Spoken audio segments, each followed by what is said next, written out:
और हमारे महापुरुषों ने भी यही कहा कि ऐसा चाहूँ राज में जहाँ मिले सबन को अन, छोटे बड़े सम बसे गुरु रविदास रहे पढ़ते। तो हम संगठन है भीम आर्मी जय भीम संगठन, वो कितना मजबूत है और कितने प्रदेशों में है, थोड़ा इस पर भी नजर आप देखिए डाल हमारा दीजिएगा कि आपके पास तो इतने पैसे नहीं हैं, पूंजीपति लोग हैं जो पहले से चुनाव जीते हुए भी हैं, पैसे जिनके पास हैं उनके सामने आप कैसे चुनाव लड़ पाएंगे। सभी साथियों को जय भीम। साथियों, लगातार लोकसभा बहराइच सदर से बहुजन समाज के युवाओं को इकट्ठा करने की कोशिश करने वाले, लगातार बहुजन समाज पार्टी के मूवमेंट को आगे बढ़ाने वाले भीम आर्मी जय भीम संगठन के राष्ट्रीय अध्यक्ष मंजीत सिंह नौटियाल आज हमारे साथ हैं और हम इनसे बातचीत करेंगे, बहुजन समाज के बारे में जानेंगे इनसे, और लोकसभा का चुनाव नज़दीक आ चुका है, क्या स्थिति है इस समय, ये भी जानने की कोशिश करेंगे। सर बहुत बहुत धन्यवाद हमारे चैनल में। जी धन्यवाद धन्यवाद। सर हम जानना चाहते हैं और पूरा बहुजन समाज जानना चाहता है कि लोकसभा बहराइच से आप बहुजन समाज को इकट्ठा करने की कोशिश कर रहे हैं और इस बार हो सकता है, क्या लगता है सर आपको कि बहुजन समाज पार्टी आपको यहाँ से टिकट देगी? हाँ, देखिए हम ये जानकारी देना चाहते हैं कि लगभग 2 वर्ष से बहराइच सीट पर लगातार तैयारी चल रही है और जो हमारे संगठन ने निर्णय लिया था कि हमारे जो राष्ट्रीय अध्यक्ष हैं, अब की बार हम चाहते हैं कि वो लोकसभा का चुनाव लड़ के सदन में जाएं, और क्योंकि जिस प्रकार से देश में जनता का अहित वर्तमान सरकार के द्वारा किया जा रहा है, तो हम ये लोग ये चाहते हैं कि हम लोग अब की बार सदन में जाकर उनकी आवाज़ को संवैधानिक रूप से उठाएं और सभी मुद्दों पर चर्चा हो। तो उसी के रिगार्डिंग हमारी जो नेता हैं आदरणीय बहन कुमारी मायावती जी, उनसे लगातार उनके जो मंडल कोऑर्डिनेटर हैं, प्रदेश अध्यक्ष हैं, लगातार उनसे वार्ता हो रही है कि बहराइच सीट पर वो, मुझे पूरी संभावना है कि हमें जल्दी यहाँ से टिकट देकर, अपना आशीर्वाद देकर, तो हम यहाँ से चुनाव मजबूती से लड़ेंगे, पूरी तैयारी है। सर आपके सामने और इस समय समाजवादी पार्टी के लोकसभा सांसद के प्रत्याशी हैं रमेश गौतम जी, आपके सामने हो सकता है अगर आपका टिकट फाइनल हो जाए तो आएंगे, तो उसको लेकर आप क्या देखते हैं? देखिए मैं ये कहना चाहता हूँ कि सभी को चुनाव लड़ने की आज़ादी है जी। और यहाँ राजनीति में एक विचारधारा पर राजनीति चलती है। सभी लोग अपनी अपनी पार्टियों से चुनाव लड़ रहे हैं, परंतु यदि मुझे आदरणीय बहन कुमारी मायावती जी का आशीर्वाद मिलता है, तो ये मानकर चलिए कि उत्तर प्रदेश के ये जो सीट है वो हम सबसे ज़्यादा वोटों से जीत कर दिखाएंगे, क्योंकि यहाँ का जो युवा है, कोई समाज ऐसा नहीं है वो जो मंजीत सिंह नौटियाल के समर्थन में ना हो, पूरी तैयारी से लगा है। और हम ये कहना चाहते हैं कि देखिए, मैं एक संदेश और देना चाहता हूँ कि हम लोग मिशनरी लोग हैं, बहुजन मूवमेंट को मानने वाले लोग हैं, ज़मीन पर काम करने वाले लोग हैं। जिस प्रकार से मीडिया में जो नेता ज़्यादा उछल कूद करते हैं, तो हमारे यहाँ एक प्रोटोकॉल है और एक सिस्टम है अपना। तो इसलिए मैं ये कहना चाहता हूँ कि यदि हमें पार्टी का आशीर्वाद मिलता है, तो मजबूती से हम इस सीट को, चुनाव को जीतेंगे। और सर एक सवाल है कि मिशनरी लोगों को लगातार बहन जी इस बार टिकट दे रही हैं, तो सर इंदु चौधरी जी को टिकट बसपा से मिला है, थोड़ा उस पर भी एक हाँ, देखिए जितने भी प्रत्याशी बहुजन समाज पार्टी के नेतृत्व में दिए जा रहे हैं, तो मैं उन सभी प्रत्याशियों के लिए मंगल कामनाएँ देता हूँ, बधाई देता हूँ, और ये भी कहना चाहता हूँ कि भीम आर्मी जय भीम संगठन की जब जब उन प्रत्याशियों को आवश्यकता पड़ेगी, तो निश्चित रूप से हम उनकी मदद करेंगे, क्योंकि भीम आर्मी जय भीम संगठन ज़मीन पर बहुत मजबूत संगठन है और जो बहुजन मूवमेंट चला रहा है देश के अंदर, और इसके इसके पीछे हमारा कोई न तो कोई स्वार्थ है, न कोई हमारा पदाधिकारी कोई डिमांड करता है। बस हम ये चाहते हैं कि बहन जी इस देश की प्रधानमंत्री बन जाएँ और उसके लिए हम रात दिन लगे हैं। सर 2-3 सवाल लगातार और ज़हन में उठ रहे हैं, जो पब्लिक का सवाल है वो सीधा हमारे थ्रू आपके पास जाएगा। आपका जो संगठन है भीम आर्मी जय भीम संगठन, वो कितना मजबूत है और कितने प्रदेशों में है? थोड़ा इस पर भी नज़र आप बता दें, देखिए डाल दीजिएगा। हमारा हमारा संगठन 18 प्रदेशों में चल रहा है और 18 प्रदेश के प्रदेश प्रभारी और प्रदेश अध्यक्ष प्रेजेंट में काम कर रहे हैं।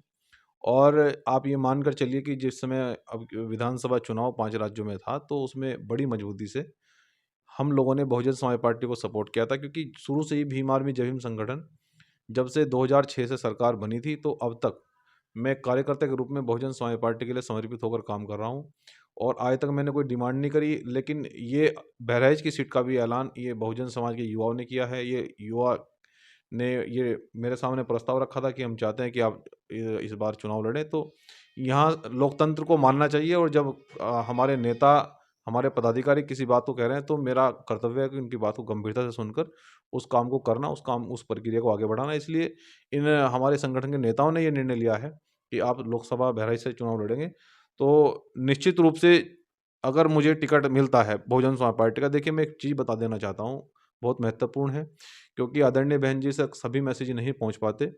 देखिए, हमारा कोई स्वार्थ नहीं है, हम तो ये चाहते हैं कि आप प्रधानमंत्री बने और उसके लिए हम निरंतर प्रयास भी कर रहे हैं, सभी मज़दूर के बच्चे लगे हैं। और देश के 18 राज्यों में भीम आर्मी जय भीम संगठन बड़ा मजबूत है। अगर हमें टिकट मिलता है, तो 18 प्रदेशों के लोग वो उत्तर प्रदेश में चुनाव लड़ाने के लिए आएँगे और दिल्ली का रास्ता उत्तर प्रदेश से होके जाता है। तो हमारे पास लेकिन कुछ है नहीं। हमारे पास न तो खर्च करने के लिए धन है, क्योंकि धन के बल पर आज चुनाव होता है। मैं उसी मुद्दे पे आने वाला ही था। तो इस हाँ, पर थोड़ा नहीं, विस्तार से हाँ, बताइए कि जैसे आपके सामने बहुत पूँजीपति लोग चुनाव लड़ रहे हैं बहराइच से, जी, और आपके साथ जनता है, कहीं न कहीं 18 प्रदेश की जनता है। ख़ासकर जिस ज़िले में आप आए हैं जी। यहाँ पर बच्चा-बच्चा मंजीत सिंह नौटियाल को, भीम आर्मी जय भीम संगठन को जानता है। तो मैं उसी मुद्दे पर आने वाला था कि आपके पास तो इतने पैसे नहीं हैं, पूँजीपति लोग हैं जो पहले से चुनाव जीते हुए भी हैं, पैसे जिनके पास हैं, उनके सामने आप कैसे चुनाव लड़ पाएँगे? इसी मुद्दे पर मैं हाँ, आने वाला था। देखिए, मैं वही कहना चाहता हूँ। देखिए, हम लोग बाबा साहब डॉक्टर अम्बेडकर और संविधान को मानने वाले लोग हैं और मान्यवर साहब काशीराम के कैडर के लोग हैं। साहब काशीराम जी कहते थे कि अ, धन के बल पर की गई तैयार सत्ता वो धनवानों के काम आएगी, और वोट के दम पर तैयार की गई सत्ता वो वोटरों के काम आएगी। तो ये बहुजन समाज का जो बहुसंख्यक वर्ग है, हम लोग वोट वाले लोग हैं, नोट वाले लोग नहीं हैं। ये उत्तर प्रदेश के अंदर 2006 में भी हुआ है कि नोट वाले के ऊपर वोट वालों ने राज किया है। लेकिन कुछ कारण से बहुत सारे लोगों ने गलत निर्णय लिया, जिस कारण से बहुजन मूवमेंट काफ़ी पीछे हटा।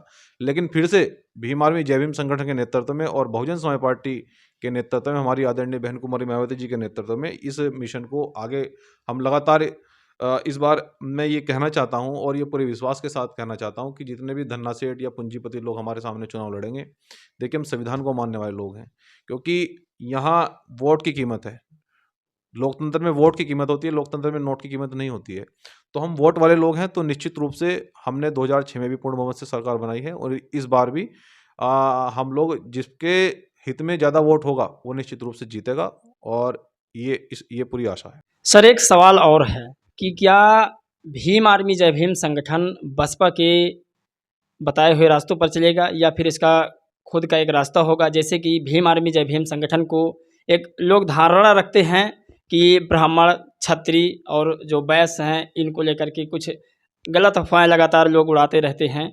तो क्या भीम आर्मी जय भीम संगठन इनको साथ लेकर या बसपा की जो नीतियाँ हैं उसको साथ लेकर ये काम करेंगे इनको लेकर? देखिए, जो ये कुछ लोगों ने क्या किया कि जब देश के अंदर बहुजन मूवमेंट शुरू हुआ है, बहुजन मूवमेंट का मतलब है कि जो पिछड़े हुए लोग हैं, जो शोषित, पीड़ित, वंचित लोग हैं, जिनको अब तक अधिकार नहीं मिला, जिनको अब तक जो है ना सत्ता शासन का जिनको सुख नहीं मिला, और जो हमेशा से मुख्यधारा में नहीं जोड़े गए, तो वो लोग बहुजन मूवमेंट में आते हैं। और जब वो बहुजन मूवमेंट की सरकारें बनी, शोषितों, पीड़ित, वंचितों की सरकार 2006 में बनी, तो कुछ लोगों ने भ्रम फैलाने के लिए ये एक नारा, जैसे कि एक नारा दिया कि वैश्य, शूद्र, ब्राह्मण, ठाकुर, कुछ ऐसे जातिगत आधार पर कुछ बयानबाजी की गई। परंतु इस पे हमारी आदरणीय बहन कुमारी मायावती जी ने कुछ राष्ट्रीय चैनलों पर भी कहा कि भाई, अगर आपको ये किसी के पास ऑन रिकॉर्ड है हमारा भाषण कि हमने किसी जाति विशेष के खिलाफ बोला है, तो आप दिखाओ कि आप ये अलगल बयानबाजी के चक्कर में अब कोई आपने सुना नहीं है, आप हमारे ऊपर आरोप लगाते हैं। अगर आपके पास कोई वीडियो हमारी है तो वो दिखाओ। तो वो कहीं भी, वो उस बात का कहीं भी आधार नहीं मिला। सर एक और सवाल और। हाँ, एक बार मैं पूरी हाँ, कर दूँ अपनी बात जी को, बताइए। क्योंकि ये चीज़ें क्या होता है कि आजकल युवा जो है वो यूट्यूब देखता है, सोशल मीडिया, फेसबुक, इंस्टाग्राम देखता है, तो उसके दिमाग में जो चला जाता है, यहाँ इस देश के अंदर बहुत सारी पार्टियाँ जातिगत जो है ना, वो ज़हर इतना घोलने का काम कर रही हैं, जैसे कि बीजेपी है। अब उसको केवल हिंदू और मुस्लिम एजेंडा चाहिए, तो क्या ये मुस्लिम इस देश का नागरिक नहीं है?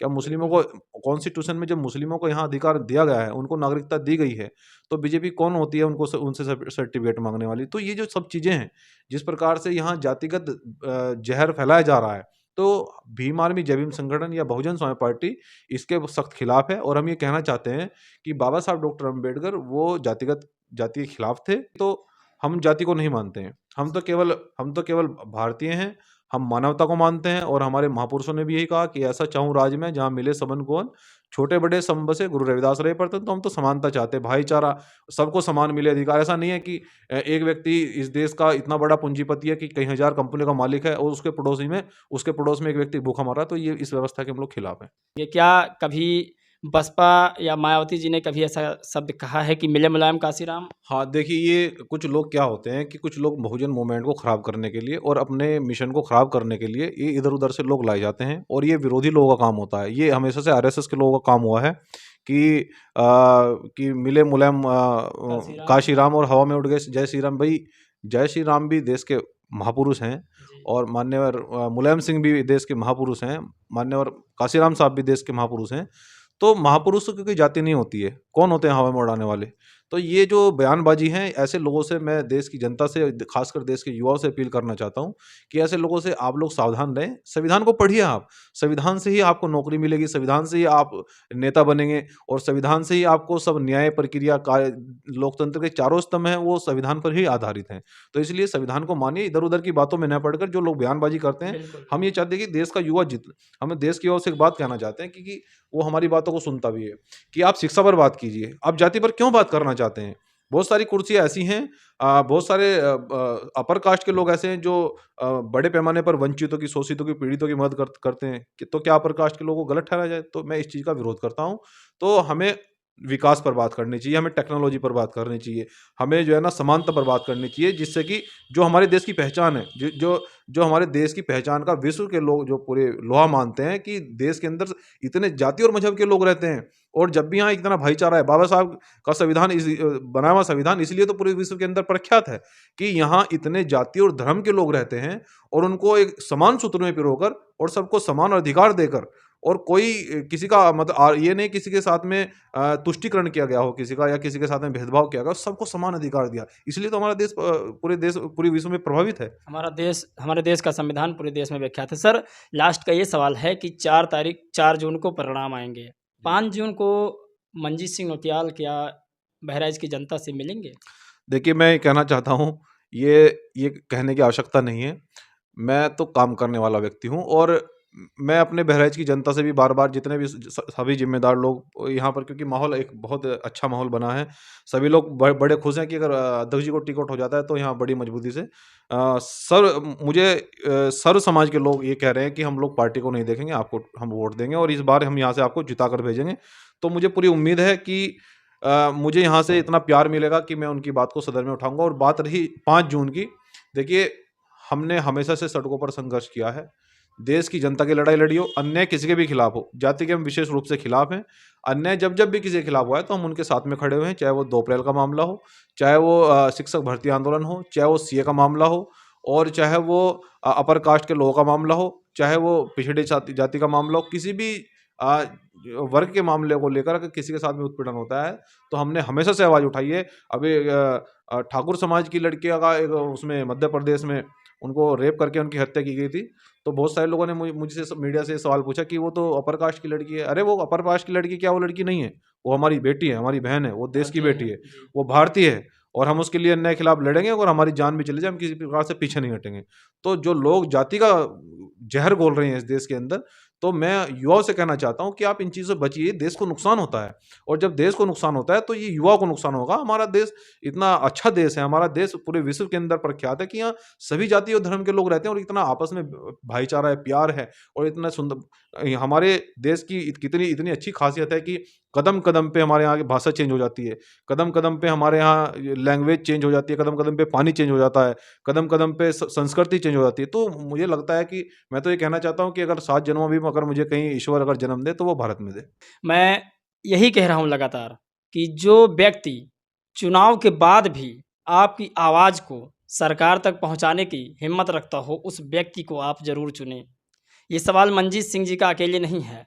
देश में जो भी व्यक्ति ऐसे कार्य करते हों, आपकी नज़र में जो ऐसा लगता हो कि ये बहुजन समाज की आवाज़, दबे कुचले की आवाज़, जो गरीब हैं उनकी आवाज़, फिर चाहे वो किसी भी जाति समुदाय से क्यों ना हो, किसी भी कास्ट से क्यों ना हो, उनकी यदि आवाज़ सरकार तक, कानून तक पहुँचाने की हिम्मत रखता हो, उस व्यक्ति को आप ज़रूर संसद में पहुँचाने की, बड़े ओहदे पर बैठाने की हिम्मत करिए और साथ दीजिए उस व्यक्ति का, ताकि आपकी आवाज़ सही सलामत पहुँचाई जा सके। बाकी आप लोग की क्या राय, क्या प्रतिक्रिया है, ये जानना बहुत ज़रूरी है। दोस्तों, इस वीडियो में बस इतना ही। मिलेंगे एक और खबर, एक नए राजनीतिक मुद्दे, सामाजिक मुद्दे के साथ। तब तक के लिए जय भीम, नमो बुद्धाय।